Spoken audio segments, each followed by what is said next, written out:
নমস্কাৰ welcome to জ্ঞান পোহৰ আশা কৰিছোঁ আপোনালোক সকলো ভালে আছে মই আসাম জিঅ'গ্ৰাফিৰ ওপৰত মোষ্ট ইম্পৰ্টেণ্ট 110টা মই এমচিকিউ আনিছোঁ আৰু আজি হৈছে তাৰ 6 নম্বৰটো পাৰ্ট আশা কৰিছোঁ আপোনালোকে আগৰ পাৰ্ট কেইটাৰ পৰা যথেষ্ট লাভান্বিত হৈছে তেতিয়াহ'লে বলক আজিৰ পাৰ্টটো আৰম্ভ কৰোঁ এতিয়া ইয়াতে সুধিছে the Barail range acts as a water divide between which two river system গতিকে এই যি বৰাইল পৰ্বতমালা এই বৰাইল পৰ্বতমালা কোন দুটা নদীতন্ত্ৰৰ মাজত জল বিভাজিকা হিচাপে কাম কৰিছে অপশ্যন এ দিয়া আছে বৰাক এণ্ড ব্ৰহ্মপুত্ৰ য়েছ অপশ্যন এটো ইয়াতে শুদ্ধ উত্তৰ এতিয়া আহিছোঁ মই ইয়াৰ পিছৰ প্ৰশ্নটোলৈ ইয়াতে সুধিছে the north Cachar hills are also' known as গতিকে এই যি নৰ্থ কাছাৰ এই যিটো হিল এই হিলটোক আৰু মানে বৰ্তমান কি নামেৰে জনা যায় ঠিক আছে এতিয়া ইয়াতে অপশ্যন এ দিয়া আছে পাটকাই হিল নেকি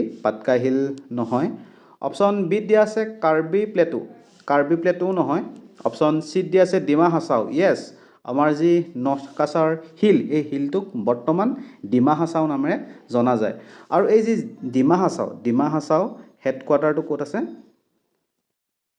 ডিমা হাছাওৰ হেডকোৱাৰ্টাৰ আছে হাফলঙত দেই হাফলং আৰু এই হাফলঙে হৈছে আসামৰ অনলি হিল ষ্টেচন হয় আৰু এই যিটো এৰিয়া মানে এই যিটো হাফলঙৰ এৰিয়া এই এৰিয়াটো হৈছে যি ডেক্কান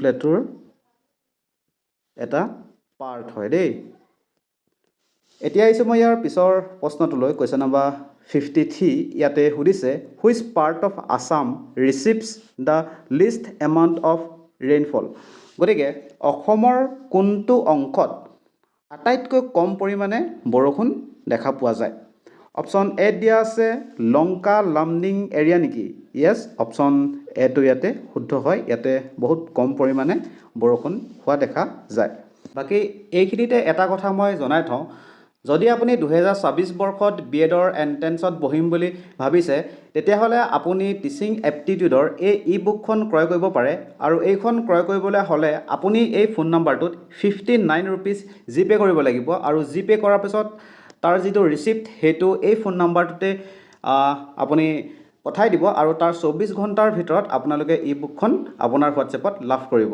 এতিয়া বলক আজিৰ পিছৰ প্ৰশ্নটোলৈ ইয়াতে সুধিছে the Karbi Anglong plateau is continuation of the গতিকে এই যি কাৰ্বি আংলং প্লেটু অৰ্থাৎ যি মালভূমি এই মালভূমি কাৰ এটা অংশ বা ধাৰাবাহিকতা অপশ্যন এ দিয়া আছে পাটকাই ৰেঞ্জ নেকি পাটকাই ৰেঞ্জ ইয়াতে নহয় তললৈ স্ক্ৰল ডাউন কৰিলে আমি দেখা পাম হিমালয়া ৰেঞ্জ নেকি হিমালয়া ৰেঞ্জটো নহয় অপশ্যন চি দিয়া আছে মেঘালয়া প্লেটু য়েছ অপশ্যন চিটো ইয়াতে শুদ্ধ উত্তৰ এতিয়া আহিছোঁ মই ইয়াৰ পিছৰ প্ৰশ্নটোলৈ ইয়াতে সুধিছে which district of Assam has the highest number of wetlands গতিকে অসমৰ কোনখন ডিষ্ট্ৰিক্টত আটাইতকৈ বেছি পৰিমাণে ৱেটলেণ্ডছ মানে যি বিল সেই বিল পোৱা যায় অপশ্যন এ দি আছে নগাঁও য়েছ নগাঁৱত আটাইতকৈ বেছি পৰিমাণে ৱেটলেণ্ড পোৱা যায় আৰু নগাঁৱত কি ৱেটলেণ্ড পোৱা যায় চামগুৰি ৱেটলেণ্ড তথা বিল পোৱা যায় মেৰ বিল পোৱা যায় ৰূপাহী বিল পোৱা যায় এইখিনি বিল ক'ত পোৱা যায় নগাঁৱত পোৱা যায় বাকী যি এই ধুবুৰীত পোৱা যায় ধীৰ বিল ডিপ্লাই বিল এই দুখন বিল ধুবুৰীত পোৱা যায় আৰু এই যে মৰিগাঁৱত পোৱা যায় মৰিকলং বিল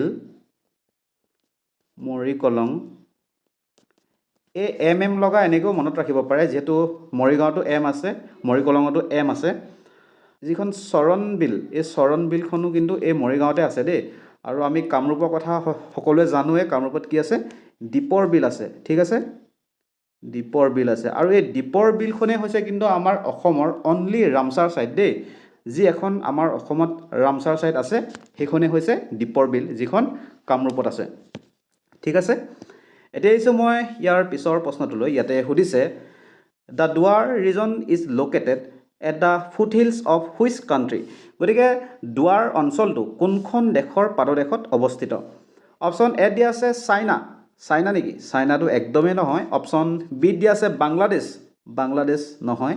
অপশ্যন চিত ম্যানমাৰ, ম্যানমাৰো নহয়। অপশ্যন চিত দিয়া আছে ভূটান, য়েছ ভূটান শুদ্ধ উত্তৰ।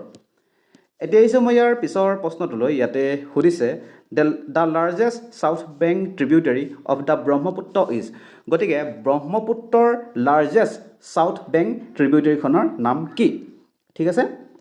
আৰু ব্ৰহ্মপুত্ৰৰ যদি চাউথ বেংক ট্ৰিবিউটাৰী বুলি যদি কয় অথবা যদি লেফ্ট বেংক বুলিও কয়, দুইটা কিন্তু একেই হ'ব, যিহেতু লেফ্টতে চাউথটো আছে। ইয়াতে শুদ্ধ উত্তৰ হ'ব ধনশিৰি নহয়, কপিলী। য়েছ, কপিলী হৈছে ব্ৰহ্মপুত্ৰৰ লাৰ্জেষ্ট চাউথ বেংক ট্ৰিবিউটাৰী। যদি লাৰ্জেষ্ট ৰাইট বেংক ট্ৰিবিউটাৰী বুলি সোধে তেতিয়াহ'লে কি হ'ব সেইটো আপোনালোকে কিন্তু মোক কমেণ্ট ছেকশ্যনত জনাব। ঠিক আছে। এতিয়া আহিছোঁ মই ইয়াৰ পিছৰ প্ৰশ্নটোলৈ। ইয়াতে সুধিছে Agnigarh hill located in which town. গতিকে অগ্নিগড় ক'ত অৱস্থিত তাকেই সুধিছে। অপশ্যন এ দিয়া আছে তেজপুৰ, য়েছ তেজপুৰতে অগ্নিগড় পাহাৰ অৱস্থিত। এতিয়া আহিছোঁ মই ইয়াৰ পিছৰ প্ৰশ্নটোলৈ। ইয়াতে সুধিছে which national park in Assam is also' A tiger reserve, biosphere reserve and elephant reserve. গতিকে অসমত এনেকুৱা এখন নেশ্যনেল পাৰ্ক আছে যিখন একেলগে টাইগাৰ ৰিজাৰ্ভো হয়, বায়'স্ফিয়াৰ ৰিজাৰ্ভো হয় আৰু এলিফেণ্ট ৰিজাৰ্ভো হয়। গতিকে সেই নেশ্যনেল পাৰ্কখনৰ নাম কি? অপশ্যন এ দিয়া আছে মানস, মানস নেকি? য়েছ, মানসেই ইয়াতে শুদ্ধ উত্তৰ হয়, যিহেতু বায়'স্ফিয়াৰ ৰিজাৰ্ভ বনোৱা হৈছিল 1989ত। তাৰপাছত টাইগাৰ ৰিজাৰ্ভ বনোৱা হয় 1973ত। লগতে ইয়াক কিন্তু এই যি মানসখন কিন্তু আমাৰ অসমত যি 3খন ইউনেস্কো ৱৰ্ল্ড হেৰিটেজ ছাইট আছে তাৰে ভিতৰত এখন। আৰু এই ইউনেস্কো ৱৰ্ল্ড হেৰিটেজ ছাইট হিচাপে ডিক্লেয়াৰ কৰা হৈছিল 1985ত, যিটো চনত লগতে আৰু এখনক কৰা হৈছিল যিখনৰ নাম হৈছে কাজিৰঙা। ঠিক আছে। আৰু বায়'স্ফিয়াৰ ৰিজাৰ্ভ বুলি ক'লত মই এইখিনিতে কৈ দিছোঁ আমাৰ অসমত 2খন বায়'স্ফিয়াৰ ৰিজাৰ্ভ আছে। তাৰে এখন হৈছে, যিহেতু এখন মানস গম পালে, আৰু সিখন হৈছে ডিব্ৰু চৈখোৱা। গতিকে মানসখনক কেতিয়া কৰা হৈছিল? 1989ত। আৰু ডিব্ৰু চৈখোৱাখনক কিন্তু তাৰ বহুত বছৰৰ পিছত কৰা হৈছিল, চনটো হৈছে 1997। ঠিক আছে। আৰু অসমত টোটেল কিমানখন টাইগাৰ ৰিজাৰ্ভ আছে? 4খন টাইগাৰ ৰিজাৰ্ভ আছে। ঠিক আছে। আৰু কোনকেইখন যদি মই ক'বলৈ যাওঁ, কাজিৰঙা,